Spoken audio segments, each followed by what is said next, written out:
remember, the gods may rule from above, but their stories remind us of the struggles we all face below. You thought fairy tales were magical.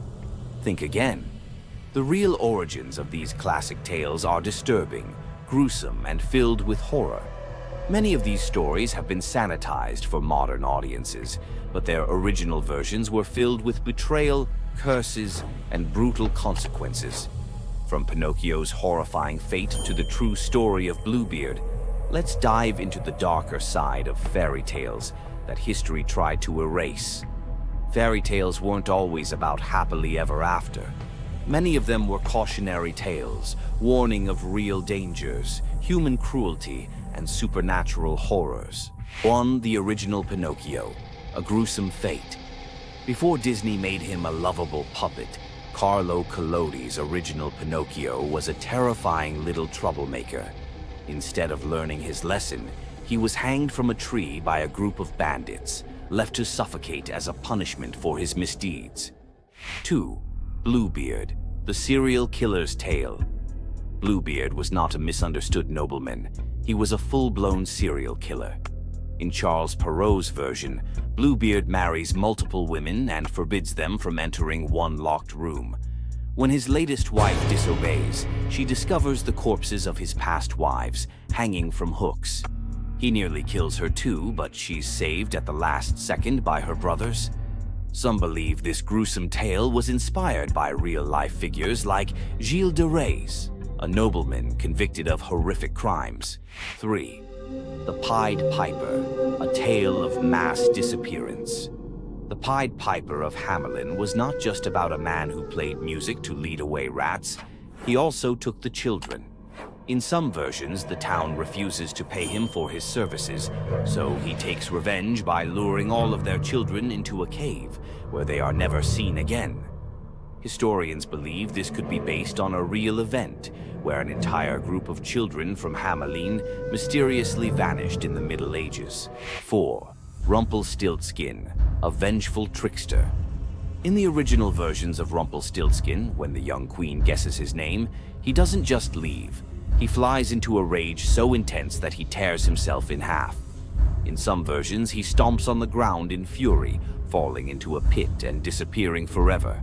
His obsession with taking the queen's child has led some to believe he wasn't just a trickster, but something far darker. 5. The Robber Bridegroom, a wedding night nightmare. This lesser-known grim tale tells the story of a young woman forced to marry a wealthy man. Suspicious of her husband-to-be, she follows him to his home, only to discover that he and his band of robbers murder and eat women. She watches in horror as they butcher a young girl, cutting her into pieces. Luckily, she escapes and exposes them, leading to their execution. 6. The Juniper Tree, a tale of cannibalism and revenge. One of the most horrifying grim fairy tales, The Juniper Tree tells of a stepmother who decapitates her stepson, cooks his body, and feeds it to his unsuspecting father. The boy's sister buries his bones under a juniper tree, and from the tree the boy returns as a vengeful spirit, transforming into a bird and dropping a millstone on his stepmother, crushing her to death. 7. The Girl Without Hands, a story of betrayal and survival. In this disturbing fairy tale, a poor man accidentally sells his daughter to the devil in exchange for wealth. When she resists the devil's temptations, her own father chops off her hands to fulfill the bargain.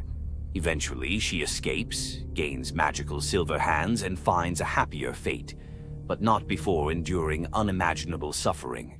Why were these stories so disturbing? Fairy tales weren't just for children. They were warnings, morality lessons, and sometimes outright horror stories meant to instill fear and obedience. Over time, many of them were altered, softened, or rewritten to make them more acceptable. Which of these dark fairy tales shocked you the most? Want to uncover more forgotten stories and chilling legends? Subscribe now and dive into the forgotten history of fairy tales. What would you do if you gave up everything for love, only to be betrayed by the one you trusted most? In the Greek myth of Medea, love led to ultimate revenge, and the consequences were deadly. Let's dive into this tragic tale. Medea, a sorceress of immense power, fell in love with Jason, the leader of the Argonauts, when he came to her homeland seeking help. Medea, who was deeply in love with him, used her magic to aid him in his quest for the Golden Fleece. She betrayed her own family, murdered her brother, and helped Jason achieve his goal, all out of love for him. Once Jason had the fleece, Medea fled with him to Greece, where they started a life together. But as time went on, Jason's love for Medea faded. He decided to marry Glauce, the daughter of Creon, the king of Corinth, in an effort to secure a more powerful position. Medea, heartbroken and furious at the betrayal, decided to exact her revenge. She used her powers to craft a poison so deadly that it would burn Glauce alive when she put on a beautiful dress that Medea had sent her as a gift. But Medea didn't stop there. In her grief and rage, she murdered her own children, Jason's children, to ensure he would suffer the most for his betrayal. The pain of losing everything she loved was unbearable, and Medea, having left nothing behind but destruction, fled to Athens, leaving Jason to wallow in his sorrow and regret. Medea's story is a tragic reminder of the destructive power of betrayal and the extreme lengths to which love can drive someone. Sometimes love is not only blind, but it can also lead to devastation and vengeance. Does Medea's vengeance leave you thinking about the darkest side of love? Subscribe for more ancient Greek myths filled with twists, power, and passion. Ever wondered what it would be like to walk through the ancient world and encounter mythical creatures from Greek mythology? Get ready to meet the beasts that shaped legends. In Greek mythology, creatures were more than just beasts. They were symbols of the forces of nature, God's will, and humanity's struggle with the unknown. From the terrifying Minotaur lurking in the labyrinth to the mesmerizing sirens luring sailors to their doom, these creatures were as captivating as they were dangerous. The mighty Hydra, with its multiple heads that regrew each time they were cut off, was a symbol of unstoppable power. The Cerberus, the three-headed dog guarding the gates of the underworld, represented the barrier between life and death. But not all mythical creatures were monsters. The graceful Pegasus, a winged horse born from the blood of Medusa, symbolizes freedom and the pursuit of the heavens. These creatures still live on in our stories, haunting the shadows of ancient Greece and whispering through the winds of time. Which Greek mythological creature fascinates you the most? Share your thoughts and don't forget to subscribe for more legendary tales from Greek mythology. Imagine being one of the greatest hunters in the world, known for your unmatched speed and skill. But despite all your abilities, your destiny is determined by a simple golden apple. Let me tell you the tragic tale of Atalanta, the huntress who couldn't escape her fate. Atalanta was abandoned at birth by her father, Zeus, who didn't want a daughter. Left to die in the wilderness, she was raised by a she-bear, learning to hunt and survive. As she grew, Atalanta became a legendary warrior, her skills in hunting unmatched. But no matter how great she became, she could never escape one thing: her prophecy. A prophecy foretold that Atalanta would only marry a man who could outrun her in a race. As the years went by, many suitors came, eager to win her hand. But Atalanta, fiercely independent, defeated them all. Her speed was unbeatable, and no man could match her skill. Then came Meleager, a brave hero who had heard of Atalanta's strength and beauty. Unlike the others, he didn't boast about his abilities. Instead, he came prepared with a plan. Meleager, knowing Atalanta's curse, asked the goddess Aphrodite for help. She granted him 3 golden apples, which he used to distract Atalanta during their race. As Atalanta raced ahead, confident of her victory, Meleager tossed the apples one by one in her path. The golden apples were so beautiful, they distracted Atalanta just enough to slow her down. In the end, Meleager won the race, and Atalanta was forced to marry him, despite her reluctance to give up her independence. But the story doesn't end in happiness. Atalanta and Meleager's marriage was plagued with regret. Atalanta, still driven by her need for freedom, felt trapped by the very love she couldn't escape. And in the end, Meleager, whose destiny was also marked by the gods, tragically died before she could ever truly be free. Atalanta's story is a tale of love, fate, and the clash between personal destiny and desire. Despite her unmatched strength and independence, her fate was sealed by love, and her story remains a tragic reminder of how even the most powerful can be brought down by what they cannot control. If Atalanta's bittersweet story of fate and love left you in awe, subscribe for more untold Greek myths and the heroes who shaped the ancient world. You've heard of a goddess whose beauty was unmatched. But what if I told you that her beauty wasn't what it seemed? In fact, her allure led to some of the darkest consequences in ancient myth. This goddess, adored by many, held the power to captivate anyone with a mere glance. She was so beautiful that her charm could sway the gods, kings, and mortals alike. But this beauty came with a deadly price. The goddess we're talking about is none other than Aphrodite, the Greek goddess of love and beauty. While she is often depicted as the epitome of grace, sensuality, and allure, her beauty was more of a curse than a gift. Aphrodite's powers extended beyond just physical beauty. Her charm was irresistible, but it came at a cost. Her very presence could bring turmoil. Many heroes and kings fell victim to their obsession with her. Take Paris, for instance. His decision to choose Aphrodite as the fairest of the goddesses set in motion the events that led to the Trojan War. His desire for her beauty caused the death of thousands and the fall of Troy. But Aphrodite's beauty didn't just destroy men, it could break gods too. The tale of her and Ares, the god of war, exemplifies this. While Aphrodite was married to Hephaestus, the god of blacksmiths, her passionate affair with Ares led to chaos among the gods. Her beauty wasn't just about attraction, it caused jealousy, betrayal, and ultimately destruction. Despite her dazzling appearance, Aphrodite was also a figure of deceit and destruction, proving that beauty, when it holds such power, can be dangerous. It's no wonder the ancient Greeks warned that appearances can be deceiving.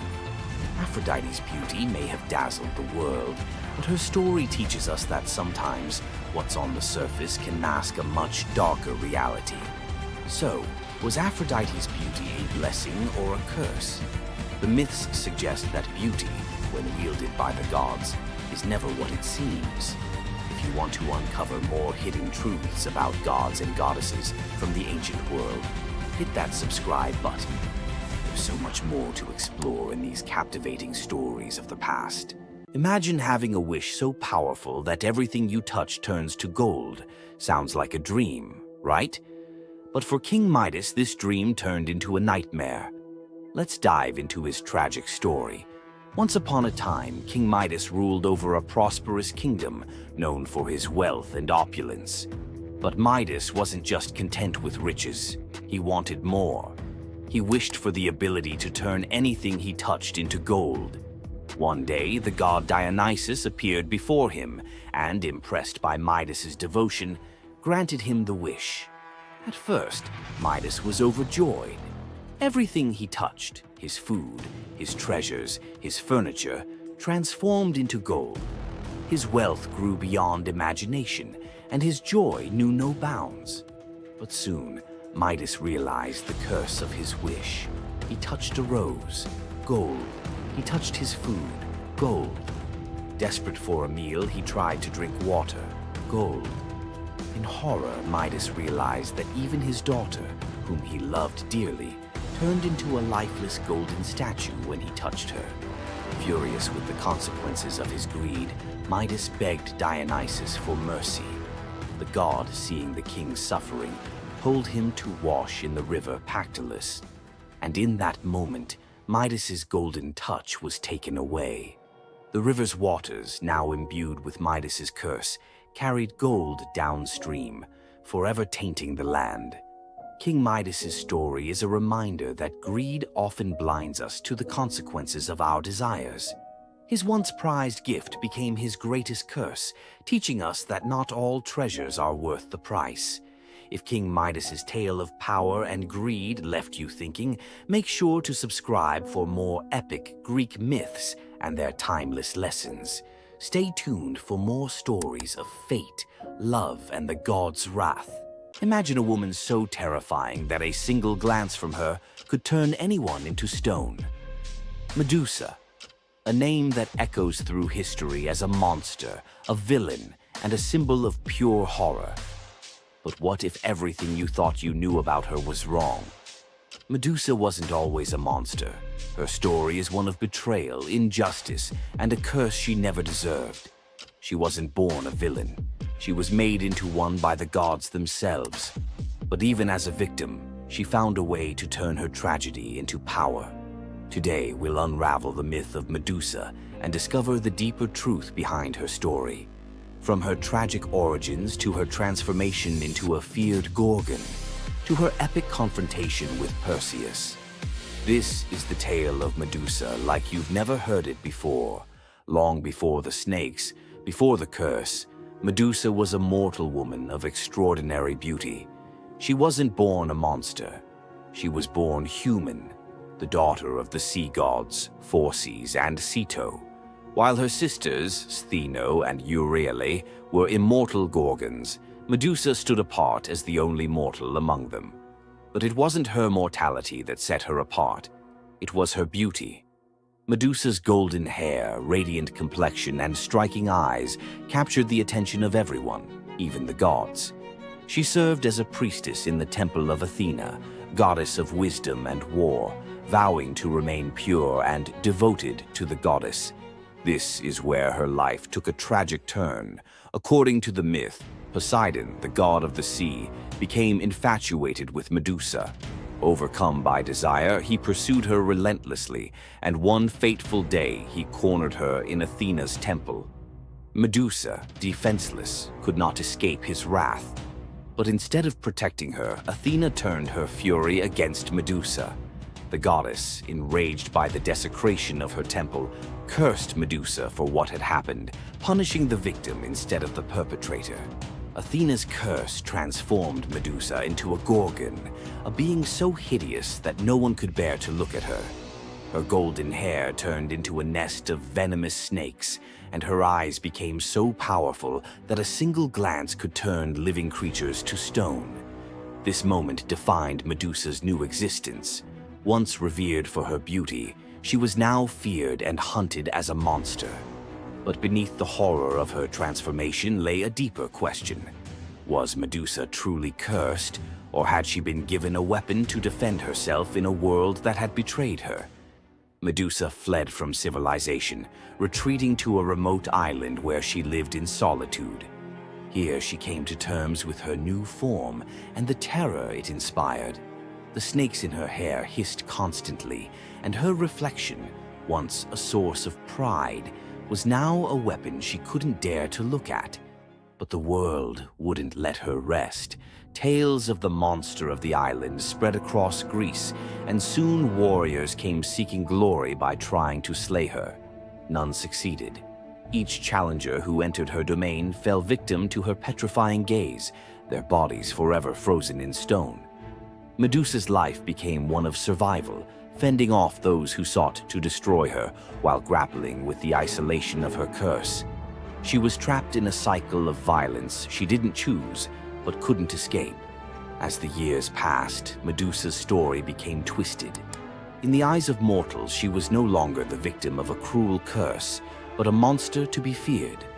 The tragic young woman was lost to legend, replaced by the image of a terrifying villain. Enter Perseus, a young demigod with a destiny to fulfill. Tasked with bringing back Medusa's head as proof of his strength, Perseus embarked on a perilous journey to find her. But unlike the warriors before him, Perseus wasn't relying solely on his skill. He had the favor of the gods. Athena and Hermes provided Perseus with gifts to help him on his quest. Winged sandals to fly, a reflective shield to avoid Medusa's gaze, and a sword sharp enough to cut through anything. Most importantly, he was given a magical bag to safely carry her severed head. Perseus's journey to Medusa's lair was filled with danger, but none compared to the final challenge, facing the Gorgon herself. When Perseus arrived, Medusa was sleeping. For the first time in years, she looked peaceful, an almost human reminder of who she once was. But Perseus couldn't afford to hesitate. Using the reflective shield as a mirror, he avoided her petrifying gaze and struck with precision, severing her head in one swift motion. The blood that spilled from Medusa's neck gave birth to two incredible beings, Pegasus, the winged horse, and Chryser, a golden giant. Even in death, Medusa's body produced miracles, a testament to the power she had carried within her. Perseus carried Medusa's severed head back to Greece, where it became both a trophy and a weapon. Her gaze retained its power, turning enemies into stone, and Perseus used it to defeat his foes and protect his people. But Medusa's story didn't end with her death. Over time, her image transformed from that of a monster to a symbol of strength and defiance. Women, especially, began to reclaim her story, seeing her as a figure who resisted the gods and survived unimaginable betrayal. Today, Medusa is more than a mythological figure. She's an icon. Her face appears in art, literature, and even modern movements that challenge systems of power and oppression. But the question remains, was Medusa truly a monster, or was she a victim of a world that feared her power? Medusa's story is a reminder that myths are more than just tales of gods and heroes. They're reflections of human nature, of the injustices and triumphs we still see today. So, what do you think?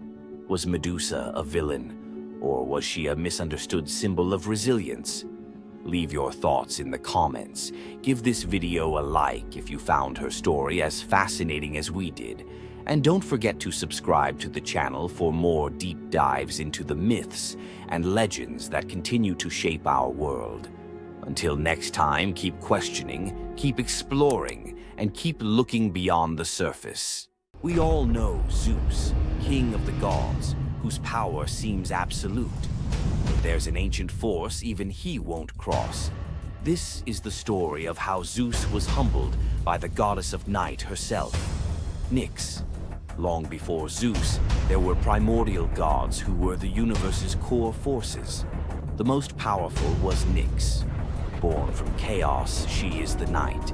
Her domain is the inescapable shadow that falls over the world, and her children are forces like Hypnos, god of sleep, and Thanatos, god of death. Our story starts during the Trojan War. A furious Hera wanted to help the Greeks against Zeus's orders. To do it, she needed Zeus asleep. She went to Nyx's son, Hypnos, with an irresistible offer: put the king of the gods into a deep slumber. Hypnos was terrified. He'd helped Hera once before, and when Zeus woke up, his rage was legendary. He hunted Hypnos, ready to hurl him into the sea.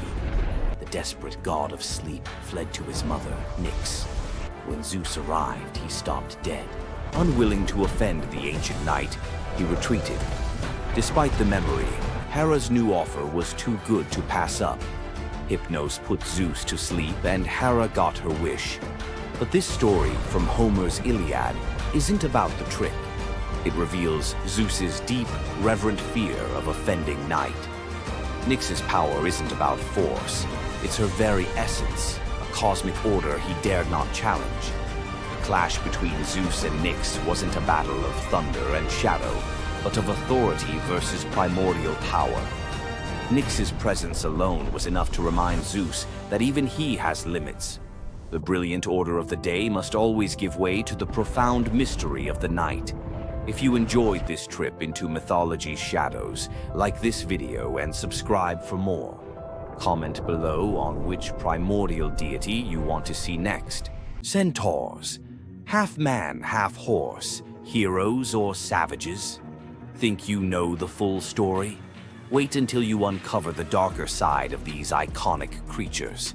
Watch till the end to discover what ancient myths don't tell you about the centaurs. In Greek mythology, centaurs were seen as both wild and noble beings. They were often depicted as powerful warriors, famous for their strength and skill in battle.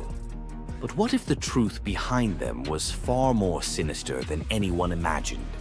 While some centaurs, like Chiron, were revered for their wisdom and kindness, many others were violent, uncontrollable creatures. These savage centaurs were known for their drunken brawls and uncontrollable rage. The most infamous event? The Battle of the Lapiths and Centaurs, where they fought against the Lapiths during a wedding feast, leading to a massacre of both men and women. Their brutal behavior was more than just a mythological tale. It symbolized the chaos that could occur when civilization collided with the wild, untamed forces of nature. But why did the Greeks depict centaurs this way? Was it a cautionary tale about the dangers of unchecked power and savagery, or a deeper reflection on humanity's struggle between reason and instinct? The darker truth behind the centaur myth might just hold the key to understanding the wild, primal side of ancient Greek culture. Centaurs are more than just mythical beasts. They represent the conflict within us all. If you're fascinated by the hidden truths of ancient myths, don't forget to subscribe for more dark stories from Greek mythology. Every Monday you log on. Every quarter you hit your targets. Every year you get a new set of KPIs, and every time the boulder rolls right back down the mountain. You feel trapped in a cycle of meaningless repetition. You call it the 9-to-5 grind. The ancient Greeks called it Sisyphus. Sisyphus was not a hero. He was a master manipulator, the most cunning king in all of Greece. He betrayed Zeus to a river god just to get a freshwater spring for his city. But his masterpiece of arrogance? He cheated death itself. When Thanatos, the personification of death, came for him, Sisyphus tricked him, binding him in chains. For days, the world was thrown into chaos. No one could die. Warriors fought endlessly without consequence. The natural order collapsed. The gods finally intervened, freeing Thanatos and dragging Sisyphus to the underworld. But even here, Sisyphus had one last trick. He convinced Hades to let him return to the surface for just one day to punish his wife for not giving him a proper burial. Of course, he never returned. The gods, finally done with his games, devised a punishment that perfectly matched his crime: eternal, meaningless effort. Sisyphus was condemned to push a massive boulder up a steep hill. He would strain, fight, and claw his way to the summit, only for the weight of the universe to drag the rock back down the moment he reached the top. It's the ultimate metaphor for the modern corporate world. You spend 3 months pushing a quarterly report. You reach the summit. You celebrate. Then the boulder rolls down, and the next quarter begins. The goal is never achieved. The progress is an illusion. You are Sisyphus. But here is the revolutionary twist, the secret that transforms the myth. The philosopher Albert Camus saw Sisyphus not as a victim, but as the absurd hero.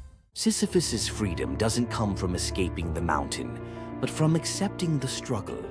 The moment he acknowledges the futility, the moment he finds meaning in the push itself, in the sweat, the effort, the sheer defiance of continuing, he defeats the gods.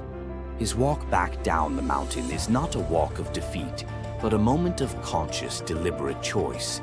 It is the moment he chooses to be happy. So, the next time your KPI rolls back down the hill, remember Sisyphus. The goal is irrelevant. The only true freedom is finding joy in the effort, not the outcome. Loki's punishment was brutal. Bound deep within a cavern, his body lashed to 3 jagged rocks with the entrails of his own son. Above him, a serpent hung poised, venom dripping relentlessly onto his exposed skin. This scene, drawn from the Poetic Edda and the Prose Edda, became a symbol of both divine vengeance and suffering that echoed through Norse legend. But the gods never counted on one presence: Sigyn, Loki's faithful wife. Her hands trembled as she knelt beside him, catching each drop of poison before it could sear his flesh. Her quiet devotion became a fragile shield against the god's wrath. Why did she choose loyalty over escape?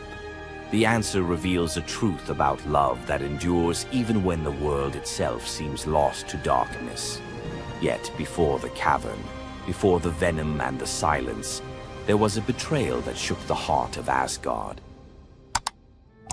Baldur was the light of Asgard, cherished by gods and mortals alike.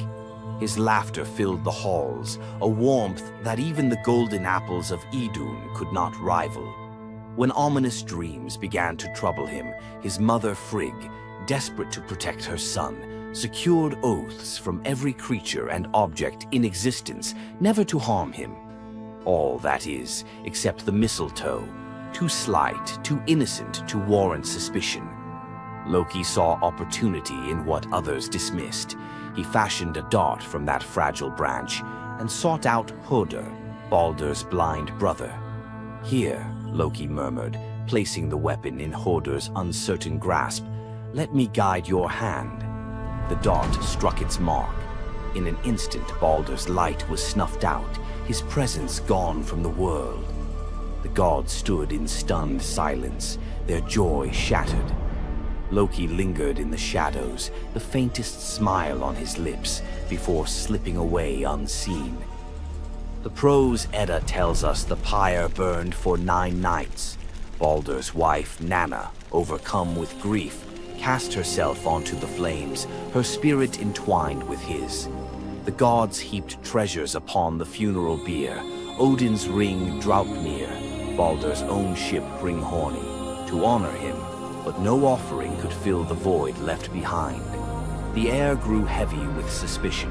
As the smoke twisted skyward, word spread of an old woman whispering to Hoder in the moments before the fatal blow. When Thor forced the truth from a trembling servant, silence fell like a shroud.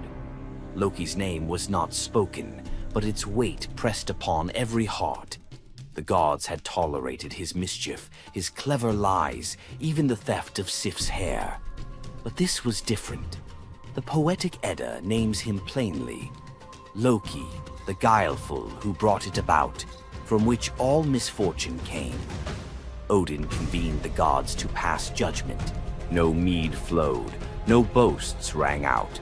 The All-Father's single eye burned cold as he named Loki Oathbreaker and Kinslayer. Weapons gleamed in restless hands. Even gentle Friar's fingers tightened around his sword. Loki understood the god's fury. He fled Asgard, his mind racing with schemes. As told in the Prose Edda, he built a lodge in the mountains, doors on every side, always watching for his pursuers. Still, he could not outrun their vengeance. Odin's gaze found him, even in hiding. When the gods arrived, Loki tried to slip away, transforming into a salmon to evade capture in the river's swift current. But Thor's grip proved stronger than fate. Dragged back through the gates he once helped raise, Loki passed faces twisted with anger and betrayal. The gods' judgment was swift. The path ahead led not to mercy, but to a place where pain and silence waited in the damp and the dark. They forced Loki into the heart of the earth, a cavern where the air pressed cold and heavy, and every sound echoed off stone walls, slick with damp. Water dripped steadily from above, each drop magnifying the hush that settled over the gods as they set to their grim task. The stench of venom lingered, sharp and persistent, mingling with the iron tang of old blood. Odin's single eye caught the flicker of Skadi's movement. A silent nod passed between them, sealing what would come next. 3 massive boulders, freshly gouged with holes, stood ready. The gods had not brought chains or rope. Instead, they made Loki's punishment a reflection of his own chaos. The prose: Edda tells us they transformed one son, Vali, into a wolf who slew his brother, Nari. With the entrails of Nari turned to iron by the god's will, they bound Loki fast, wrists, neck, thighs, and ankles locked tight against the unyielding stone. As the Völuspá declares, with the guts of his ice-cold son, the killer is bound. Each knot and twist was deliberate, a reminder that his own blood now held him captive. The weight of the rocks pressed into his flesh, a constant ache that would never fade. Skadi stepped forward, her presence sharp as frost. In her hands, a serpent writhed, its fangs gleaming. She fixed the creature to a stalactite directly above Loki's face. "For Balder," she said, her voice steady and cold. The serpent's jaws parted, and a bead of venom gathered at its tip. It hung for a moment, then fell. Loki's scream reverberated through the cavern, his body arching in agony as the venom burned into his skin. The pain was relentless, searing into bone, and the world above felt its echoes, earthquakes shaking Midgard, rivers shifting, the roots of Yggdrasil quivering. The gods watched in silence, their faces unreadable. Justice, they believed, had been served. As the serpent's venom continued its slow assault, the rhythm of torment became all-consuming. The next drop formed, poised to fall. Then a figure emerged at the edge of the chamber, a woman, silent, a wooden bowl cradled in her hands.